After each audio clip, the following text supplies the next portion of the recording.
사랑하는 아름다운 교회 가족 여러분, 하늘이 더없이 높고 참 청명한 좋은 계절입니다. 이번 추석 명절도 하나님의 풍성한 은혜가 함께 하시기를 바랍니다. 이번 추석에 고향에 내려가지 못하신 분들도 많으실 거고요. 가족들이 함께 한자리에 하지 못하신 분들도 있으실 겁니다. 예년 명절 같지는 않겠지만 그래도 하나님께서 주시는 풍성한 은혜를 누리는 복된 명절 되시기를 바랍니다. 이번 명절을 통해서 가족의 소중함을 더 깊이 경험하시고요. 하나님의 사랑 안에서 온 가족이 하나 되어서 기뻐하시는 명절이 되시기를 바랍니다. 코로나 사태가 점점 길어지면서 힘겨워하는 교우들도 많이 계실 줄 압니다. 그러나 사랑하는 가족들, 사랑하는 교우들이 응원하고 있습니다. 격려하고 있습니다. 무엇보다도 하나님께서 이 어려움을 이겨낼 수 있는 힘을 주실 줄로 믿습니다. 기운 내시고요.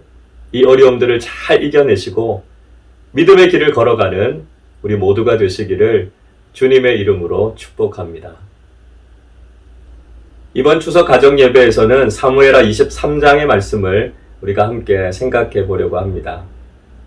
사무엘하 23장의 말씀은 다윗이 인생의 마지막에 자신의 삶을 돌아보면서 고백하고 있는 내용입니다. 우리가 잘 아는 것처럼 다윗이라고 하는 사람, 한낱 목동에 불과한 사람이었습니다.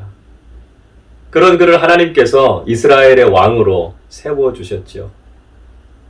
작고 보잘것없는 인생을 위대한 왕으로 세워주신 하나님의 은혜, 생각하면 얼마나 감격이 되고 얼마나 감사했겠습니까?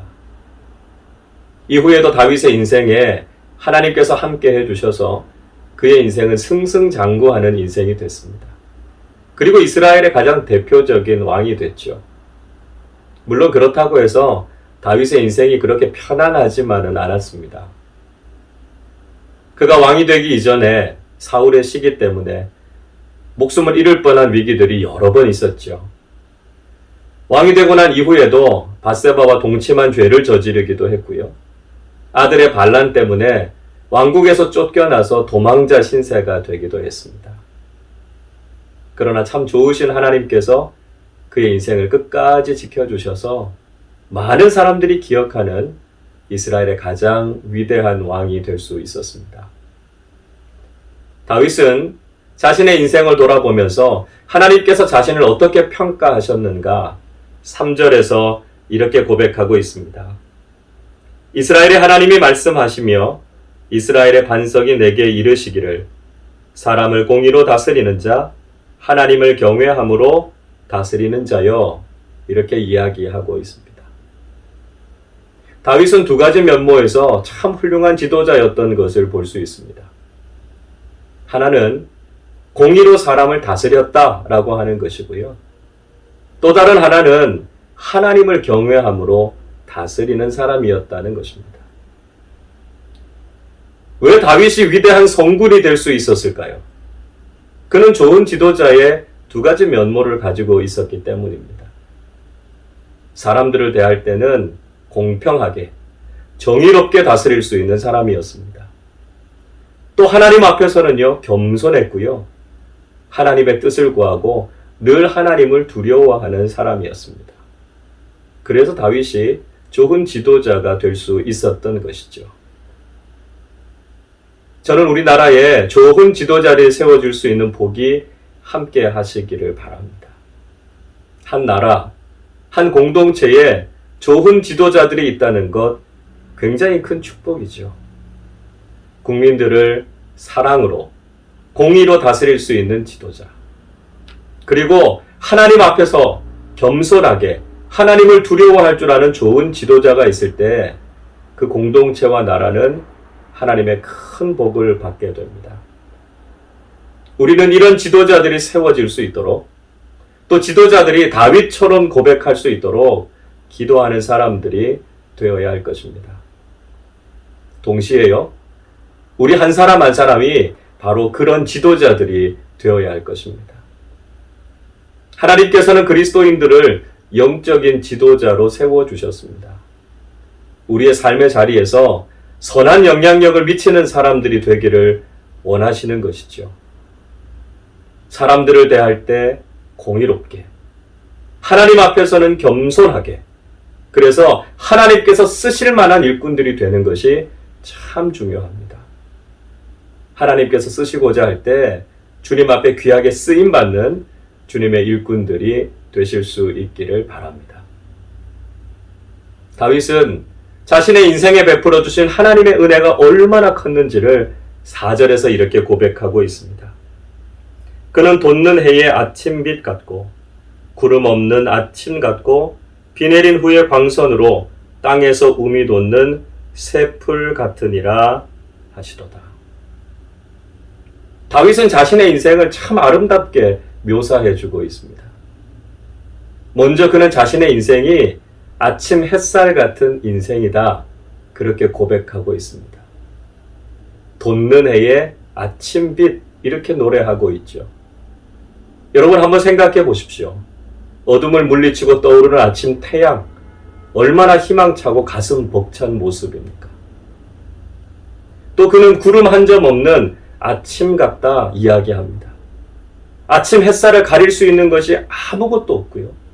맑고 선명하게 드러나 보이는 아침 풍경 같은 모습. 얼마나 아름다운 모습입니까? 또 그는 비가 내리고 난 이후에 햇빛이 비치고요. 거기에서부터 땅을 뚫고 솟아오르는 새순 같은 인생이다 이야기하고 있습니다. 그 어떤 어렵고 절망적인 상황 속에서도 희망을 꽃피우는 새순 같은 인생. 보고만 있어도 우리의 가슴을 설레게 하지 않습니까? 여러분, 이 이야기는요, 다윗이 노년에 고백했던 이야기입니다. 우리가 흔히 인생의 노년이라고 하면 외롭고 허전하고 여러 가지 부정적인 것들이 참 많을 때입니다. 그런데 다윗은 그 순간 속에도 희망과 열정, 벅찬 감격을 가지고 하나님을 노래하고 있습니다.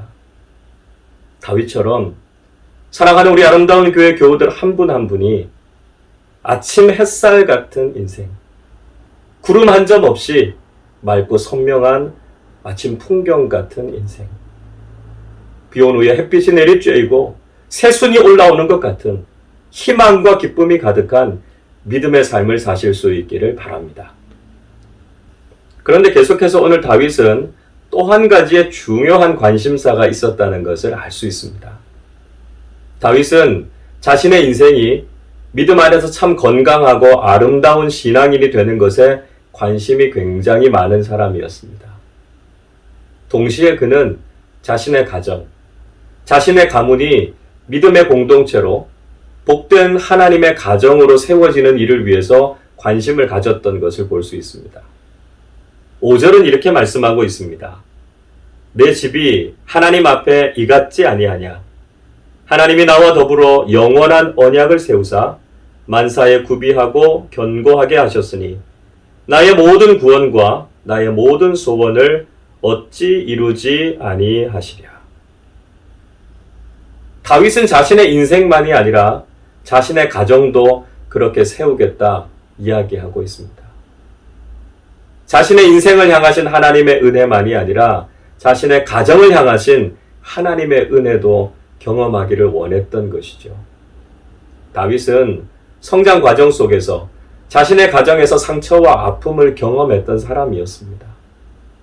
그러나 적어도 자신을 통해서 세워지게 될 가정은 믿음 안에서 복된 가정, 하나님께서 축복하시는 믿음의 공동체를 세우고자 하는 마음이 그에게 있었던 것이죠. 다윗은 가정을 생각하면서 두 가지에 기대하는 모습이 있었습니다. 하나는 가정을 구원의 공동체로 세우는 것이었습니다. 5절의 말씀 보면 나의 모든 구원과 이야기합니다. 다윗은 자신이 구원을 얻었을 뿐만 아니라 자신의 가정도 구원받은 믿음의 가정이 되기를 간절히 원하고 있었습니다. 여러분, 이 세상 무엇보다도 가장 소중한 것이 우리 가정 아닙니까? 사랑하는 우리 가족들 아닙니까? 가장 귀한 가족들과 함께 우리는 가장 소중한 것을 공유하고 나누어야 되죠. 우리 인생에서 가장 소중한 것이 무엇입니까? 두말할 필요가 없지요. 그건 구원이고요. 영생입니다. 세상의 그 무엇을 구원과 영생과 바꿀 수 있겠습니까? 가장 사랑하고 가장 소중한 가족들에게 이 구원의 복음을 전하고 구원의 은혜를 함께 나누는 일, 이건 우리에게 가장 중요한 기도의 제목입니다. 사랑하는 우리 아름다운 교회의 모든 교우들, 그리고 모든 가정들이 온전한 구원의 공동체로 서실 수 있기를 바랍니다. 다른 하나는 가정을 소원의 공동체로 세우는 것입니다.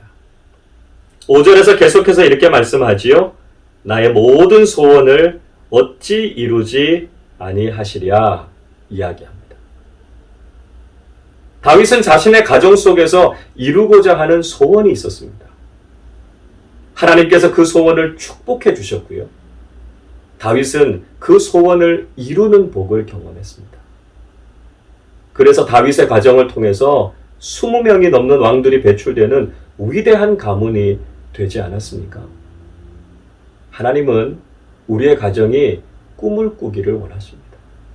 우리의 가정이 거룩한 소원을 가지고 그 소원을 이루는 가정들이 되기를 원하십니다.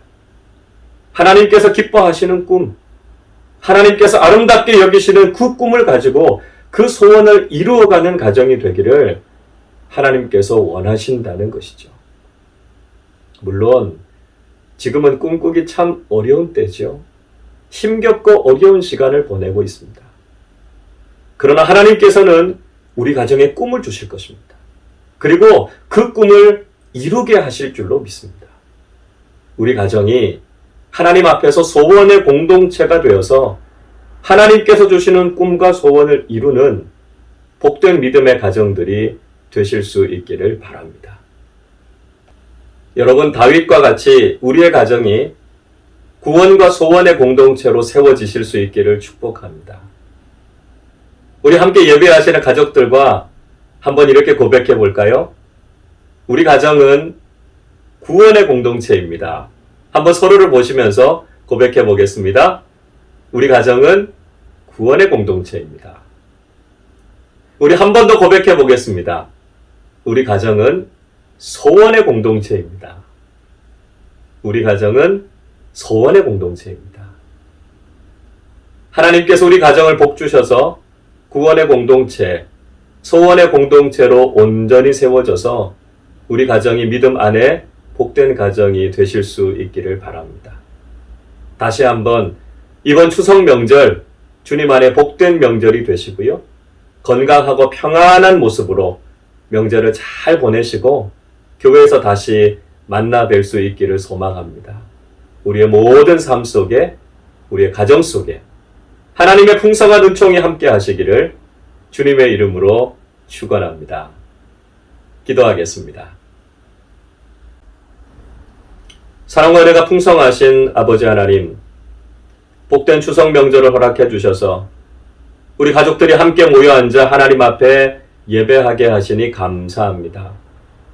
우리 한 사람 한 사람이 다윗의 고백과 같이 아침 햇살 같은 인생, 구름 한 점 없이 선명한 아침 풍경 같은 인생, 비온 후에 햇살을 맞으며 땅을 뚫고 솟아나는 새순과 같이 희망차고 벅찬 믿음의 삶을 살아가는 우리 모든 가족들 되게 하여 주시옵소서. 하나님, 사랑하는 우리의 가정을 축복하여 주시고 구원의 공동체로, 소원의 공동체로 세워져서 하나님 안에서 복되고 아름다운 믿음의 가정들 되게 하여 주시옵소서.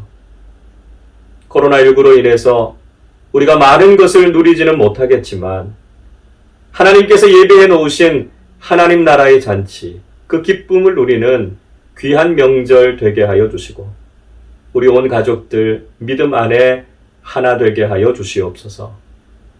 사랑하는 우리 아름다운 교회 교우들 건강을 지켜주시고 평안하게 하시고 어디에 있든지 주님과 함께 동행하며 늘 믿음으로 승리하게 하여 주옵소서.